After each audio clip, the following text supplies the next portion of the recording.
भगवान को प्राप्त कर लेना ही केवल एक लक्ष्य है, बाकी कोई लक्ष्य नहीं है। जानते हैं प्यारे, चारों युगों में सबसे खतरनाक युग यही है। इसका नाम क्या है? कल युग। कल के दो अर्थ होते हैं कल के। एक होता है, आपने सुना होगा, कल कारखाने। कल का मतलब होता है मशीन। तो ये मशीनी युग है, यहां हर काम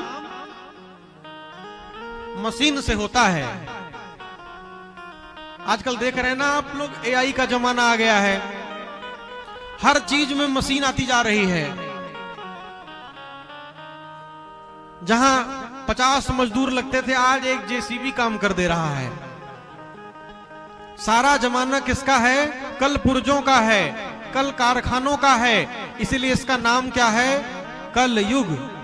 यहां हर काम मशीन से होना है। अब तो हम देखते हैं माला जपने की भी मशीन आ गई है। छोटी सी गोली है, घुमाते रहते हैं और उसमें काउंट होता रहता है, 1 2 3 1 2 3 1 2 3। जिंदगी में हमने हर काम बेहिसाब किया है, बस भगवान का नाम ही हम हिसाब से ले रहे हैं।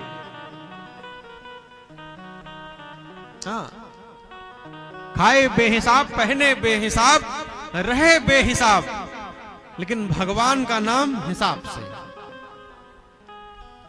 कहीं ज्यादा ना हो जाए। तो ये कल कारखाने का जमाना है, कल की मशीन है, कल पुर्जों की मशीन है। और जानते हैं, उस पे भी चमत्कार देखिए कि कल का दूसरा मतलब होता है आने वाला समय। हमारी आदत है, हम हर अच्छे काम को कल पर टालते हैं। कोई कहता है कि एक काम किया करो, भगवान का भजन किया करो। अच्छा ठीक है, अब कल से। अच्छा एक काम किया करो, मंदिर चले जाया करो। हाँ, कल से पक्का जाएंगे। सब काम कल से, कोई आज से और अभी से। और चमत्कार देखिए, कल कभी आता, बस इतना ही दूरी है हम में आप में, जो हम भगवान से हमारा संबंध बन नहीं पा रहा है, बस यही। बाकी सारा काम अभी। रसगुल्ला खाने का मन मिल जाता है एक, तुरंत, देरी नहीं। होम डिलीवरी शुरू हो गई है, जोमेटो स्विगी करिए, खट से घर पे तुरंत खाइए, जाने की कहीं जरूरत नहीं। और भगवान का नाम, नहाएंगे धोएंगे, अब ऐसे बैठ जाएं क्या महाराज जी आप जैसे कह रहे हैं? भगवान का नाम थोड़ा नहा धो लें तब ठीक से करें। जबकि भगवान ने स्वयं छूट दी है। क्या कहा है? पंडित जी लोग जब मंत्र पढ़ते हैं तो पंडित जी लोग बहुत होशियार। हाँ, देखिए जब पंडित जी लोग किसी अनुष्ठान में बैठते हैं तो कौन सा मंत्र बोलते हैं? यजमान आया है तो क्या कहते हैं? नहा धोकर के आना। क्या पंडित जी के यहाँ सीसीटीवी कैमरा लगा है, देख रहे थे आप नहाए कि नहीं? पंडित जी क्या बोलते हैं? ओम अपवित्रः पवित्रो वा सर्वावस्थां गतोऽपि वा यः स्मरेत् पुंडरीकाक्षं सा बाह्याभ्यन्तरः शुचि। 99.99% लोग सोचते हैं कि पंडित जी पवित्रीकरण कर रहे हैं। यही तो जानते हैं हम आप। पंडित जी मंत्र बोल रहे हैं, ओम अपवित्र पवित्रो वा सर्वावस्थां गतोऽपि वा स्मरेत् पुंडरीकाक्षं सा बाह्याभ्यन्तरः। हमने सोचा कि भगवान पंडित जी ने जल छिड़का और हम पवित्र हो गए ना। पंडित जी की होशियारी क्या है? भगवान को भगवान का कहा गया कही गई बात याद दिलाते हैं। क्या कहते हैं? भगवान ने क्या कहा है? ओम अपवित्रः। चाहे कोई अपवित्र हो या अपवित्रो वा, चाहे पवित्र हो, सर्वावस्थां गतोऽपि वा, किसी भी अवस्था में हो, यह स्मरेत पुंडरीकाक्षम, जो भगवान के नाम का स्मरण कर ले, सर्वावस्थां गतोऽपि वा, मैं सब अवस्था में उसको स्वीकार कर लेता हूं। बस पंडित जी भगवान को वही मंत्र याद दिला रहे होते। भगवान याद करिए, आपने कहा था ओम अपवित्रः पवित्रो वा। हमारा यजमान चाहे पवित्र हो चाहे अपवित्र हो, चाहे नाली में लौट के आया हो, हमसे कोई मतलब नहीं है। आपने कहा था आपके नाम का स्मरण कर लेगा, तो क्या करते हैं? 3 आचमनी करा देते हैं। ओम केशवाय ना, ओम माधवाय ना, क्या किया भगवान का नाम। अब भगवान बेचारे फंस गए। हाँ कहे तो सही थे, पंडित जी फंसा दिए। अब भगवान स्वीकार कर लेते हैं, जैसे भी बैठे हो तुम हमारे हो गया पवित्रीकरण। तो यही मंत्र है, जैसी अवस्था में रहिए कल पर मत टालिए, जिस अवस्था में हैं खाली बैठे रहिए, राम राम श्याम श्याम, राम राम श्याम श्याम करते रहिए। क्यों? क्योंकि आज बुलाते रहेंगे, आज पुकारते रहेंगे, धीरे धीरे धीरे यह शरीर आदत बना लेगा। सूत जी ने कह दिया कि इस जीवन को जीने का प्यारे एक ही निष्कर्ष है, एक ही लक्ष्य है। क्या? जीवन का निष्कर्ष यही है, जीवन का निष्कर्ष यही है, प्रभु प्रेम में लग जाना। आ ही गए तो बैठो प्यारे, श्याम कथा सुन कर जाना। आ ही गए तो बैठो प्यारे, श्याम कथा सुन कर जाना। जीवन का निष्कर्ष यही है, जीवन का निष्कर्ष यही है, प्रभु प्रेम में लग जाना। आ ही गए तो बैठो प्यारे, आ ही गए तो बैठो प्यारे, श्याम कथा सुन कर जाना। आ ही गए तो बैठो प्यारे, श्याम कथा सुन कर जाना। आ ही गए तो बैठो प्यारे। सभी लोग भाव से ताली बजाते हुए जय।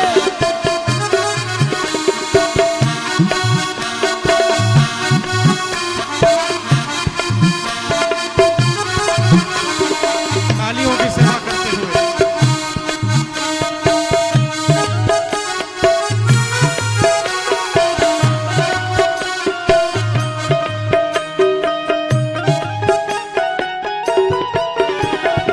कथा प्रेम की पावन गंगा, निर्मल बहती जाए हो, निर्मल बहती जाए हो, निर्मल बहती जाए। भक्ति भाव की शीतल लहरे अंता तक लहराए हो, अंता तक लहराए हो, अंता तक लहराए। कुछ बातें हैं सुनने लायक, कुछ बातें हैं सुनने लायक, कुछ बातें गुन कर जाना। आ ही गए तो बैठो प्यारे, श्याम कथा सुन कर जाना। आ ही गए तो बैठो प्यारे, श्याम कथा सुन कर जाना। आ ही गए तो बैठो प्यारे।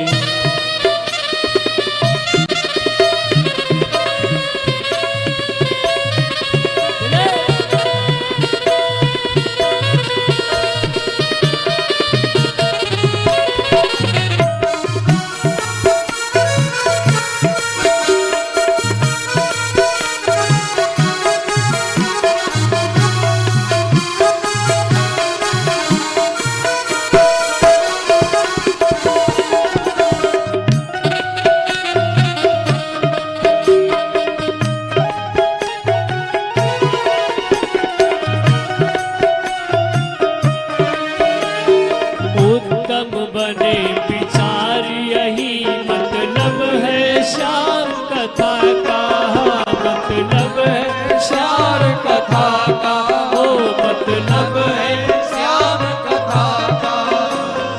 औरों की पीड़ा का मन में हो आभास व्यथा का, हो मन में आभास व्यथा का, हो आभास व्यथा का। कुल परिवार ओढ़ ले प्यारे, कुल परिवार ओढ़ ले प्यारे, वह चादर बुन कर जाना। आ ही गए तो बैठो प्यारे, श्याम कथा सुन कर जाना।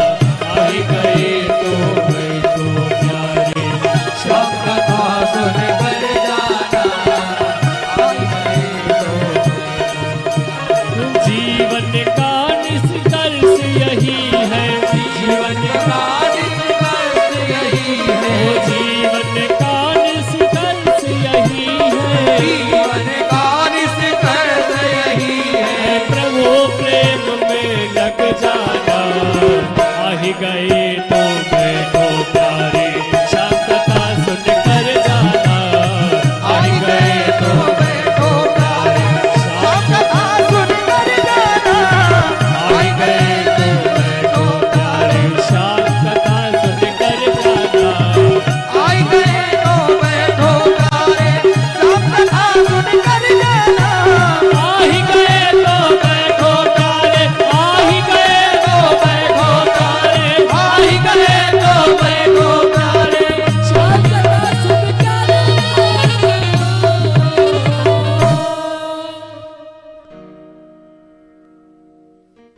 आ ही गए तो बैठो प्यारे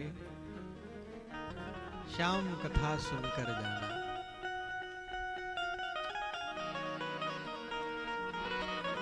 व्यास जी जब ये भजन हम लोग गाते हैं तो एक घटना बाबूजी बड़ी बढ़िया याद आती है। हम लोग सिवान में कथा कह रहे थे, बड़ी भारी भीड़ थी। उमेश भैया बड़ा अच्छा उसका वीडियो बनाए। 5100 कलश उठे थे उनके यहाँ, 5100। और भीड़ रही होगी लगभग 8000 7000 के ऊपर, भयानक। अच्छा, जब भीड़ देख लेते हैं तो ये नेता लोग को लगता है कि चुनाव के प्रचार करने का सबसे अच्छा मंच तो यही है। उस समय चुनाव भी बिहार में चल रहे थे, अभी फिर आने वाला है, फिर बुलावा है। अच्छा, हम लोग जहां जाते हैं वहां अब समझ जाएंगे आप। अच्छा, ये भजन चल रही थी, आ ही गए तो बैठो प्यारे श्याम कथा सुनकर जाना। तब तक में पता चला कि वहां की एक प्रत्याशी थी, एक बहुत बड़े कोई बाहुबली कह सकते हैं उनको, सुहाबुद्दीन थे। उनकी पत्नी, सुहाबुद्दीन का एनकाउंटर हो गया, उनकी पत्नी चुनाव लड़ रही थी और वो बुर्का उर्का पहन के आ गई। अब वो भजन चल रही है और वो आ रही हैं। उनको लगा कि महाराज जी हमारे ही स्वागत में गा रहे हैं, और जबकि ये भजन तो बहुत पहले हम लोग उठा लिए थे। अच्छा, आ गई मंच पर उन्होंने, फिर हमसे धीरे से उन्होंने कहा कि महाराज जी कान से कहीं बार थोड़ा सा हमारे लिए। हमने भी धीरे से कह दिया, हमने कहा 5 बार ही जय श्री राम कह दीजिए, कह देंगे। अच्छा, वो कहीं नहीं उतर गई। हमने भी मंच से कह दिया कि जिसको भारत की मिट्टी से बू आती हो उसको राम कथा के मंच पर नहीं आना चाहिए, भागवत कथा के मंच पर नहीं आना चाहिए। और कहना क्या हुआ, जब चुनाव के परिणाम आए तो वहां से पता चला कि केवल 700 या 800 से वोट से जीती थी, और हराने वाला सिवान का वही क्षेत्र था जहां हम लोग कथा कह रहे थे। जहां जाते हैं हम लोग तो देश विरोधी ताकतों को तो चर ले जाते हैं। हाँ, तो जब जब ये भजन कहीं आती है हमको याद आ जाता है, भगवान की कथा है। हाँ, ये कथा किसी के व्यवसाय का, किसी के लाभ का मंच नहीं है। ये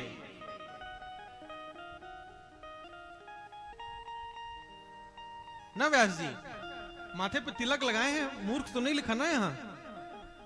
हाँ, लोग समझ लें कि हमारा सजा सजाया मंच आए, हम लूट के चले जाएं ना। केवल सनातन, सनातन जागृति, सनातन सब कुछ। हाँ, तो सूत जी से पूछा ऋषियों ने कि महाराज बताइए कि जीवन को पाने का लक्ष्य क्या है। तो उन्होंने कहा भगवान की प्राप्ति कर लेना ही जीवन का लक्ष्य है। और कैसे मिलेंगे भगवान? कथा से ही मिलेंगे प्यारे।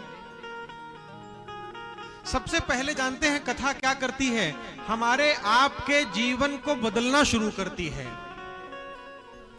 हम आप जब कथा में जाना शुरू करते हैं तो हमारे आप का व्यवहार बदलता है। कोई बात कथा से लेकर के आते हैं, कोई चिंतन कथा से लेकर के आते हैं, वो मन में चलता है, भगवान के प्रति राग उत्पन्न होता है। तो थोड़ी देर के लिए संसार की माया हटती है हमारे हृदय से। भाई भाई को कैसे रहना है, पिता पुत्र को कैसे रहना है, सास बहू को कैसे रहना है, बेटा बेटी को कैसे रहना है, ये कथा सिखाती है प्यारे।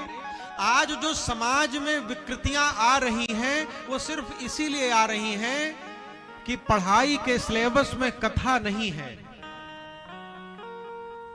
बस संसार की व्यथा ही है। जिस दिन भारत सरकार हमारे इतिहास को, भागवत को, राम कथा को, भागवत कथा को जिस दिन इतिहास में सम्मिलित कर लेगी, योगेश्वर कृष्ण का उपदेश जिस दिन सिखाया जाएगा, उस दिन हमारे बच्चे विद्यालय से सीख करके आएंगे कि उन्हें घर में कैसे रहना है। गुरुकुल अदृश्य हो गए, ठीक है, लेकिन हमारी आपकी जिम्मेदारी है कि हम और आप अपने घर में अपने बच्चों को संस्कार दें और विद्यालय जाएं तो गुरुजी को भी कहें, गुरुजी थोड़ा थोड़ा एकाध श्लोक, अगर विद्यालय के लोग हफ्ते में एक दिन शनिवार के दिन ही केवल 2 श्लोक गीता जी के याद कराएं, भागवत के याद कराएं, तो आप मानिए शुरू से मन नहीं चालू करना, कक्षा 5 से भी अगर चालू करें तो हाई स्कूल इंटर पहुंचते पहुंचते बच्चे बहुत कुछ सीख जाएंगे, बहुत कुछ सीख जाएंगे। भगवान के प्रति प्रेम बढ़ेगा, माँ बाप से कैसे बात करनी है, घर में कैसे रहना है, कैसा आचरण करना है, इसकी सीख मिलेगी उन्हें। नहीं तो देख रहे हैं आजकल हाई स्कूल का रिजल्ट आया, फेल हो गए, आत्महत्या कर लिए। अरे सब छोड़िए, आईएएस सिलेक्शन हो जा रहा है, जिनका पत्नी से अनबन हो गई, आत्महत्या कर लिए। अरे ऐसे ऐसे लोग आत्महत्या कर ले रहे हैं कि आप सुन के दंग रह जाएंगे। क्यों? क्योंकि कथा में नहीं आए। अरे भाई, मीरा के साथ जो बीता कोई और रहा होता तो आत्महत्या कर लेता, लेकिन ऐसी विषम परिस्थिति में भी जहर दिया गया उसे, भगवान के प्रति प्रेम था, जहर पी लिया। आखिर घर वालों से नहीं प्रेम बन पाया तो भगवान से तो बना ले। अगर किसी से प्रेम बन गया तो आप उसी के सहारे जी लेंगे। मीरा ने कहा, बहुत बार जीवन को खत्म कर लेने का विचार मन में आया, लेकिन ठाकुर की मूर्ति देखते थे तो आंसू की धार निकल पड़ती थी कि अगर आज मैं आत्महत्या कर लूंगी, जहर पी लूंगी, तो कल से ठाकुर जी को भोग कौन लगाएगा, ठाकुर जी के वस्त्र कौन बदलेगा। बस इसी प्रेम में मीरा ने कहा कि जीवन बिताया मैंने। प्यारे, किसी से तो प्रेम कर लिया जाए, कोई नहीं तो भगवान से तो कर ले। तो भगवान को पाने की राह पर निकलेंगे तो घर के सारे संबंध अपने आप ठीक हो जाएंगे। बहुत हमको आपको ठीक करने की जरूरत नहीं है। कुछ को देखते हैं वो इतना ठीक करने में लगे होते हैं, इतना ठीक करने में लगे होते हैं कि अपना नहीं ठीक करते, बाकी सबको ठीक करने में लगे हैं। अपना नहीं ठीक हो रहे हैं, दूसरों को। और क्षमा चाहेंगे, किसी की भावना आहित ना हो, खासकर जो नई बहुएं आती हैं उनकी सास का मतलब हो गया सांस लेना दूभर कर दे, ज्यादा सीख नहीं है। अपनी बहू को तो रोज टेस्ट करेंगी, रोज परीक्षा, और अपनी बिटिया को रोज फोन पर 4 घंटा होम ट्यूशन देंगी। ऐसे करना बिटिया, हाँ ऐसे करना। अच्छा, ये ऐसे कह रहे थे। जिसने अपनी बिटिया को विवाह के बाद 4-4 घंटे ट्यूशन दिया, ये जान लीजिएगा संबंध सत्यानाश करा के छोड़ेंगे आप। छोड़ दीजिए उसको, ढलने बचने दीजिए उसी परिवार में। नए घर में गई है, थोड़ा बहुत ऊपर नीचे होगा, उसके बहुत साथ मत खड़े होइए। इसीलिए कहते हैं भगवान में मन लगाइए, जहां बैठिए भगवान की चर्चा करिए, सब छूट जाएगा ये सब। नहीं तो बस वही सब। प्रेम भगवान से केवल, संसार से केवल उतना जितने से आप दुखी ना हो और सामने वाला भी दुखी ना हो। अगर माला पकड़ाने के बाद राम राम राम राम श्याम श्याम श्याम श्याम करने के बाद मन बेचैन हो रहा है, तो जान जाइए कि अभी संसार में मन ज्यादा लगा रखा है आपने। ये मत सोचिए कि आप कहां कहां संभाल लेंगे। अब धीरे धीरे ये सोचना शुरू कर दीजिए कि जहां आपकी बहुत जरूरत होगी वहां घर वाले आपको बुलाकर पूछेंगे कि माई बताइए आपके बिना ये काम नहीं हो रहा है, बताइए कैसे होगा। जब पूछा जाए तब बताइए। फ्री के राय चंद बने मत घूमिए, भगवान का नाम जपिए। हाँ, जहां नहीं पूछा जा रहा है वहां अपनी राय दिए पड़े हैं, हमसे नहीं पूछे। कुछ लोग तो इसी में मुंह फुलाए रहते, हमसे पूछे तक नहीं। अरे तो बड़ी खुशी की बात है कि तुमसे पूछे नहीं और उनका काम हो गया। तो संसार में उतना ही मन लगाइए जितने से सब चलता रहे, ऐसे ज्यादा नहीं मन लगाना। सूत जी से जब पूछा लोगों ने कि प्रभु ये कृष्ण प्राप्ति होगी कैसे, रास्ता बताइए। अब आपने इतना बता दिया कि अब संसार में और किसी के प्रति प्रेम करने का मन नहीं हो रहा है, अपने कन्हैया के प्रति ही प्रेम करने का मन करता है। भगवान ये बताइए, क्या ये शरीर रहते रहते कन्हैया के दर्शन हो सकते हैं? क्या ये संभव है? हमने इतने पाप कर लिए, अरे भगवान का रास्ता छोड़ करके इतनी दूर आ गए, क्या भगवान अब मिलेंगे हमको? सूत जी ने कहा यही तो भगवान की महिमा है। भगवान का रास्ता छोड़कर दूर आने की बात नहीं है। आप जिस रास्ते पर हैं, जहां हैं, वहीं पर भगवान को पुकारिए। भगवान कहते हैं मैं आपको वहीं मिलता हूं।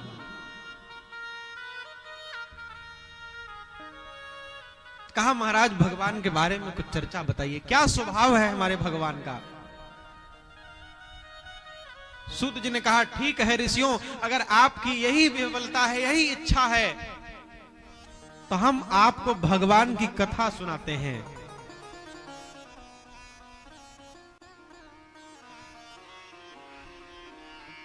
ये भगवान की कथा इस कलिकाल में भक्तों के उद्धार की कथा है। आप इस कथा को ऋषियों सुनेंगे ना, तो आपको इस बात का प्रबल भरोसा हो जाएगा कि हमारे भगवान का स्वभाव कैसा है। किसी मीठे से मीठे और कड़वे से कड़वे व्यक्ति के साथ हमारे भगवान का क्या स्वभाव होता है, ये आप जान लेंगे तो आप कहां पर हैं इसका आकलन आपको लग जाएगा। और भगवान आपसे कैसा व्यवहार करेंगे इसका आकलन आपको हो जाएगा।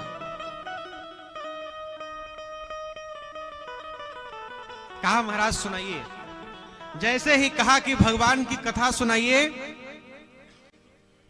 देखिए कथा वक्ता का यह सर्वप्रथम लक्षण होता है। जब भी कोई कथा पूछे तो ये कथा मैं सुना रहा हूं ऐसा नहीं कहना चाहिए। अरे हम किस खेत के गाजर मूली। सूत जी ने कहा ऋषियों, आप अगर मुझसे पूछते हैं तो एक बार मुझे अपने गुरुदेव का स्मरण कर लेने दीजिए। जैसा गुरुदेव भगवान प्रेरणा करेंगे, जैसा गुरु कृपा होगी, वैसा हम आपको कथा सुनाएंगे। चिंतामणिर्लोक सुखम सुरद्रुः स्वर्ग संपदम प्रयच्छति गुरुः प्रीतो वैकुंठम योगी दुर्लभम। क्या कहा? चिंतामणिर्लोक सुखम। चिंताओं का हरण कर लेने वाली है गुरु कृपा। अरे वैकुंठ के भी लोग तरसते हैं इस गुरु की कृपा के लिए। कहते हैं ना, जिस पर गुरु की कृपा हो जाए उसका कोई बाल बांका नहीं कर सकता। गुरु गोविंदो खड़े काके लागो पाए, बलिहारी गुरु आपने। किसने बताया? भगवान ने स्वयं कह दिया। क्यों? क्योंकि गुरुदेव के सहारे ही भगवान मिलते हैं।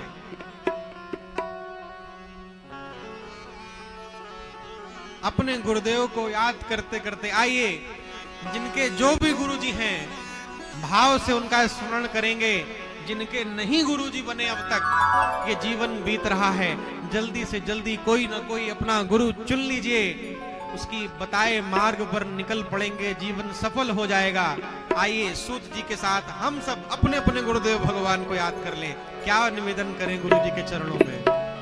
गुरुवर तेरे चरणों की, गुरुवर तेरे चरणों की, कर धूल जो मिल जाए, गुरुवर तेरे चरणों की, कर धूल जो मिल जाए, सच कहता हूँ गुरुवर, सच कहता हूँ गुरुवर, तकदीर बदल जाए, सच कहता हूँ गुरुवर, तकदीर बदल जाए, गुरुवर तेरे चरणों की। बोल सतगुरुदेव भगवान की। सभी लोग इनकी ताली बजाते हुए जय जय।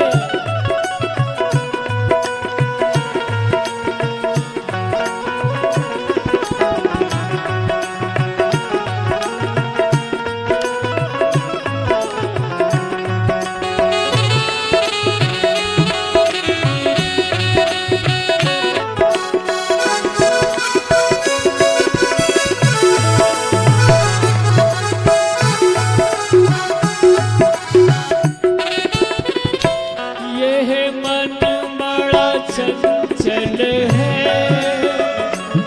कैसे तेरा भजन करूं, ये मन बड़ा चंचल है, कैसे तेरा भजन करूं, ये मन बड़ा चंचल है, कैसे तेरा भजन करूं, मन बड़ा चंचल है, ओ कैसे तेरा भजन करूं, जितना इसे समझाऊं, कितना इसे समझाऊं, उतना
कहता हूँ गुरुवर, तकदीर बदल जाए।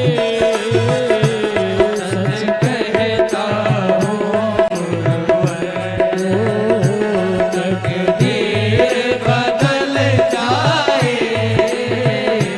गुरुवर तेरे चरणों की, गुरुवर तेरे चरणों की।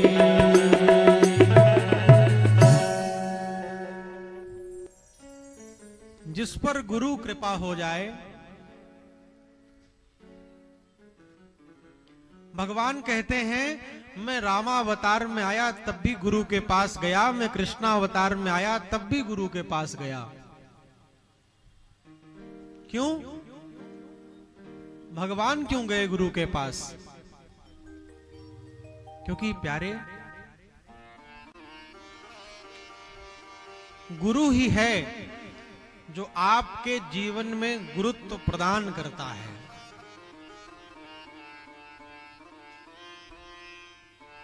संत नामदेव की कथा आती है। महाराष्ट्र, जीतू भैया यहीं पास, यहां से कुछ दूर पे ही आप बता रहे थे कि शुरू हो जाता है। कितने किलोमीटर पे? 100 किलोमीटर पे। अच्छा, बहुत पास में बैठे हैं। महाराष्ट्र में नामदेव जी का जन्म हुआ। गुरु की महिमा सुनिए। बचपन में थे, घर द्वार छोड़ दिया,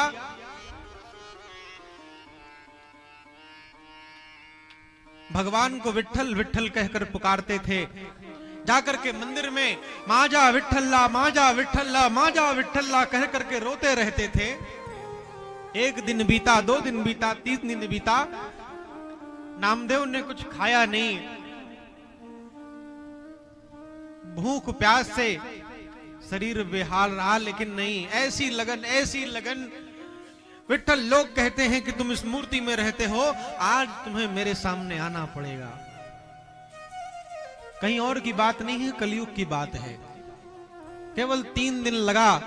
रात्रि के 12 बजे और गर्भगृह में चकाचौंध हुआ और तीव्र प्रकाश में भगवान का प्रागट्य हुआ। नामदेव के सन्मुख भगवान विट्ठल के रूप में प्रकट हो गए साक्षात। नामदेव ने दर्शन किया, कहा नामदेव वर मांगो। नामदेव भोला बालक कहा प्रभु और कुछ नहीं चाहिए, बस यही चाहते हैं, अब दोबारा बुलाएं प्रभु तो इतना तरसाइएगा नहीं, जब बुलाएं आ जाइएगा। भगवान कहे जाओ नामदेव, वरदान देता हूं कि 3 बार बुलाओगे मैं सन्मुख आ जाऊंगा। अब नामदेव झूमने लगा, भगवान चले गए। खेलता रहता, जब इच्छा होती जाकर के एकांत में खड़ा हो जाता, कहता माजा विट्ठल्ला, माजा विट्ठल्ला, माजा विट्ठल्ला। भगवान सन्मुख प्रकट हो जाते। जब भगवान का दर्शन हो जाता है ना प्यारे, तो आपके शरीर का रोंवा बताने लग जाता है कि आपको कुछ मिल गया है। संतों का उधर से गुजरना हुआ, बालक नामदेव को देखा, देखते ही लग गया कि नामदेव तो पहुंचा हुआ संत है। नामदेव को संतों ने अपनी टोली में रख लिया। टोली चल पड़ी। चलते चलते टोली रास्ते में एक जगह विश्राम के लिए रुकी। विश्राम के लिए जब रुकी, एक कुम्हार का घर था। कुम्हार के घर पर सब संतों का रुकना होता था। आते जाते पहले के जमाने में संतों को पता होता था किसके यहां रुकना है। सारे संतों की टोली वहां पर रुक गई। रात्रि को भोजन हुआ। भोजन के बाद सारे संत बैठ गए एक पंक्ति में। संतों में कौतुक हुआ। एक संत ने कहा, अरे सुनते हो भाई? कहा क्या? कहा ये कुम्हार है, जानते हैं कुम्हार मिट्टी का घड़ा बनाता है। उस मिट्टी के घड़े को कितने प्रेम से बना करके उसको रखता है, तपती धूप में रखता है उसको सूखने के लिए। जिसको अपने हाथों से सहारे से बनाया होता है उसको तपती धूप में रखता है सूखने के लिए। अरे यहां तक नहीं, उसको दहकते अंगारों के बीच में रख देता है तपने के लिए। जब घड़ा बन करके तैयार होता है तो 2 टकोरे मारता है उसके ऊपर देखने के लिए कि आखिर घड़ा पक गया है कि नहीं। घड़ा पकने के बाद, ठंडा होने के बाद कुम्हारन को देता है। कुम्हारन 2 टकोरा मारकर देखती है कि सही में घड़ा पका है कि नहीं। बाजार में ले जाती है बेचने के लिए।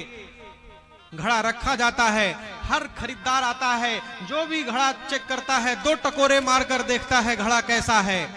10 लोग टकोरे मारते हैं तो कोई एक खरीद कर ले जाता है। जो लेकर जाता है अपनी घरवाली को देता है, वो 2 टकोरे मार करके रखती है। तब जाकर के उसमें 1 बाल्टी पानी भरा जाता है। तो प्यारे, जिस घड़े में 1 बाल्टी पानी भरा जाना है उसको इतने टकोरे, इतने ठोकर सहने पड़ते हैं। तो ये ब्रह्मा जी के बनाए हम भी तो घड़े ही तो हैं, और इसमें भी तो ब्रह्म ज्ञान भरा ही जाना है। तो जरा एक बार परीक्षण हो जाए कि कौन सा घड़ा पक्का है और कौन सा घड़ा कच्चा है। सबने कह दिया, बहुत सुंदर बात कही है। कुम्हार को बुलाया गया, सारे संत एक पंक्ति में बैठे रह गए। कुम्हार घड़े वाले अंदाज में ही छोटी वाली हथौड़ी को लिया और सबकी खोपड़ी पर 2-2 टकोरे मारता चला गया। और संत अपनी सत्ता में विद्वान बैठे रहे, सब कोई कुछ नहीं बोले। जब नामदेव की बारी आई तो नामदेव के सर पर जब 2 टकोरे पड़े तो नामदेव ने कहा, अरे आराम से मारो, कोई मिट्टी के घड़े थोड़ी हैं। सारे संतों का निर्णय आया कि सारे घड़े तो पक्के हैं, बस एक घड़ा कच्चा है।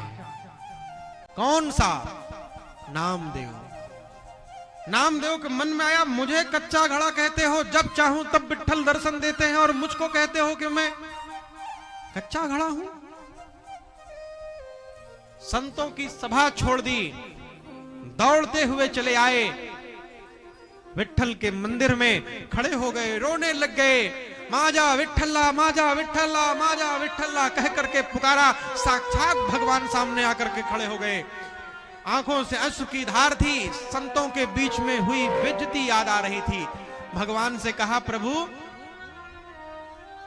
संतों ने मुझे सबके बीच में कच्चा घड़ा घोषित किया है, आप मेरे साथ चलो। बालक बुद्धि देखिए, कहा आप मेरे साथ चलो और सबके सामने चल करके गवाही दे दो कि नामदेव मेरा चेला है, मेरा शिष्य है, मैं दर्शन देता हूं, नामदेव पक्का घड़ा है। भगवान चुप खड़े रहे। नामदेव ने कहा, प्रभु कुछ बोलते क्यों नहीं है? प्रभु ने कहा, नामदेव, संतों ने जो कहा है वो सच कहा है। प्रभु, आप ऐसा कहते हैं मेरे लिए, आप कहते हैं कि मैं कच्चा घड़ा हूं। दुनिया कहे तो प्रभु मैं स्वीकार कर लूंगा, लेकिन आप कहते हैं? हां नामदेव, कच्चे को कच्चा ही कहा जाएगा। नामदेव, जानते हो, तुम्हारे सामने, तुम्हारे मन में अभी इच्छा बाकी है कि समाज के बीच में, संतों के बीच में तुमको पक्का घड़ा साबित कर दिया जाए। बस यही बात तुम्हारे कच्चे होने की है। तुमको सबके सामने प्रमाण पत्र चाहिए, यही बात तुम्हारे कच्चेपन की है। नामदेव हाथ जोड़कर खड़ा हो गया, कहा, प्रभु अब जैसे भी हूं, जो भी हूं, आपका हूं, अब जल्दी से जल्दी मुझे पक्का घड़ा बना दो। भगवान ने कहा, नामदेव, ये मेरे बस की बात नहीं है। अरे आप नहीं बना सकते? भगवान ने कहा, मैं त्रेता अवतार में आया तब भी मैं गुरु के पास गया, कृष्णा अवतार में आया तब भी गुरु के पास गया। बिना गुरु के पास गए घड़ा पक्का नहीं हो सकता। नामदेव कहा, ठीक है, जल्दी गुरु का पता बता दीजिए। कहा, यहां से दक्षिण दिशा की ओर 30 मील दूर बिट्ठोबा खेचर नाम के गुरु हैं, उनके पास चले जाओ, तुम्हें पक्का घड़ा बनाएंगे। नामदेव आओ देखा न ताओ, रात्रि के 12 बज रहे थे, छोड़ छाड़ कर चल पड़ा, पैदल चलता रहा। आज मानो पैरों में एक अलग सी गति है, दौड़ता हुआ मानो पहुंच गया। पहुंचते पहुंचते पहुंचते पहुंचते दोपहर के 11 बज गए। विठोबा खेचर के आश्रम में पहुंचा तो क्या देखा नामदेव ने, एक बूढ़ा संत है लेटा हुआ है। देखते ही मन उद्विग्न हो गया, अरे हमने तो सुना था कि ब्रह्मवेत्ता ब्रह्म मुहूर्त में उठते हैं, सूरज चढ़ाया है, 11 बज चुके हैं, ये अभी तक सो रहे हैं, ये कैसे संत हैं। और जब देखा तो पैर कहां थे, साक्षात शिवलिंग के ऊपर पैर रखे हुए थे विठोबा खेचर ने।